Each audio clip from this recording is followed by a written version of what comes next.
अनुराधा का कुकर कई दिनों से खराब था। उसने कई बार कुकर की रिपेयर कराई, लेकिन रिपेयर के कुछ दिनों बाद ही कुकर परेशान करने लगा। अनुराधा बाजार जाकर एक नया कुकर खरीदने की सोच रही थी कि एक दिन एक कुकर बेचने वाला गली में आया। भैया, कुकर कितने का दिया? बहन जी, 5 लीटर का कुकर मात्र 200 में दे रहा हूँ। 2 साल की गारंटी है, कोई कमी आए तो मुझे वापस कर देना। अनुराधा ने कुकर खरीद लिया। वो कुकर रखने और पैसे लेने अंदर घर में गई। जब वो पैसे लेकर घर के बाहर लौटी तो कुकर वाला गायब हो चुका था। अरे, ये कुकर वाला कहाँ चला गया? अनुराधा आगे गली तक कुकर वाले को ढूंढने गई, लेकिन उसे कुकर वाला नहीं मिला। उस रात अनुराधा ने नए कुकर में खाना बनाया। कुकर अच्छा काम कर रहा था। चिंटू और मुकेश, आज मैंने एक नए कुकर में दाल बनाई है। बताओ तो जरा, दाल कैसी बनी है? मम्मी, दाल तो एकदम मस्त बनी है। थोड़ा देसी घी ले आओ तो और भी मजा आएगा। खाना खाकर तीनों सो गए। चिंटू और अनुराधा बाहर आंगन में सोते थे और चिंटू के पापा अंदर। रात में बर्तनों की खटखट सुनकर अनुराधा की नींद टूट गई। किचन से कुकर की सीटी सुनाई दे रही थी। अनुराधा की नजर पहले चिंटू पर गई।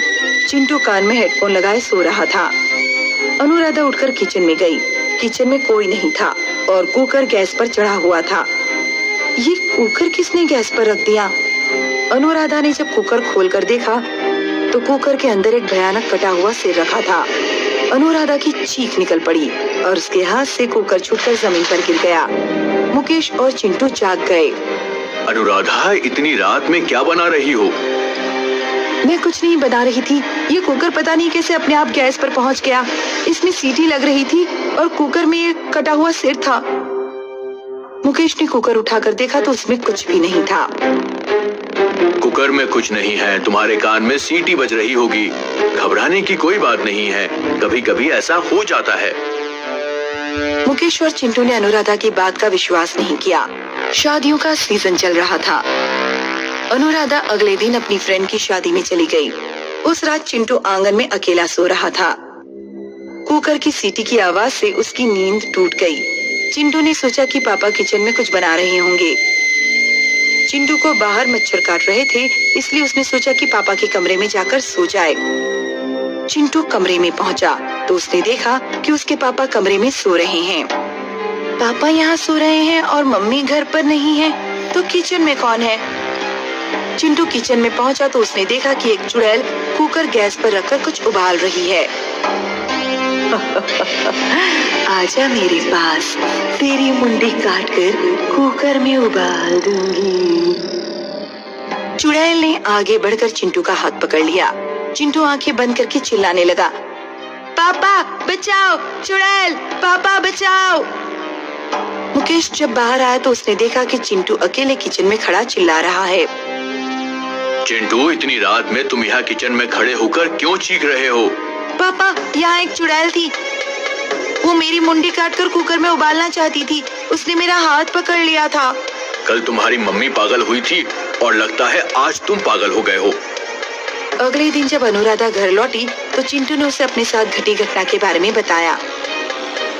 उस दिन तुमने और तुम्हारे पापा ने मेरा यकीन नहीं किया था, लेकिन अब मुझे पूरा यकीन हो गया है कि उस कुकर के साथ जरूर किसी प्रेत आत्मा का साया जुड़ा हुआ है। उस रात मुकेश, अनुराधा, चिंटू तीनों जागते रहे। आधी रात के करीब कुकर की सीटी सुनाई देने लगी। तीनों डरते हुए किचन में गए। किचन में एक चुड़ैल खड़ी थी जिसके हाथ में आरी थी। चुड़ैल के बराबर में एक बिना सिर का आदमी खड़ा था। मुझसे मेरा प्रेम छीना, अब मैं तुम लोगों की बोटियां कुकर में डालकर उबालूंगी। चुड़ैल आरी लेकर अनुराधा, चिंटू और मुकेश की तरफ बढ़ी, लेकिन वे तीनों किचन का दरवाजा बंद करके घर से बाहर भाग गए। उन्होंने पड़ोस वाले यादव जी के घर का दरवाजा खटखटाया और उन्हें सारी बात बताई। यादव जी तीनों को अपने घर के अंदर ले गए। मुझे माफ करना, मुझे तुम्हें ये राज उस पहले दिन ही बता देना चाहिए था जब तुम लोग यहाँ रहने आए थे। तुम जिस घर में रह रहे हो, कुछ साल पहले इस घर में सीमा और पीयूष नाम के पति पत्नी रहते थे। दोनों में बिल्कुल नहीं बनती थी। गली में एक बर्तन बेचने वाला आता था। एक दिन सीमा ने उससे कुकर खरीदा। सीमा की बर्तन वाले से कुछ जान पहचान निकल आई। अब जब भी बर्तन वाला गली में आता तो सीमा उससे बात करती थी। पीयूष को उन दोनों पर शक होने लगा। एक दिन जब पीयूष घर लौटा तो बर्तन वाला घर में चाय पी रहा था। पीयूष ने बिना कुछ सोचे समझे कमरे में पड़ी आरी उठाई और अपनी पत्नी और बर्तन वाले का गला काट दिया। पीयूष जेल में उम्र कैद काट रहा है। तुमने जरूर बर्तन वाले की आत्मा से कुकर ले लिया है। उस कुकर को गंगा जी में बहा आओ। अगले ही दिन अनुराधा और मुकेश कुकर नदी में बहा आए।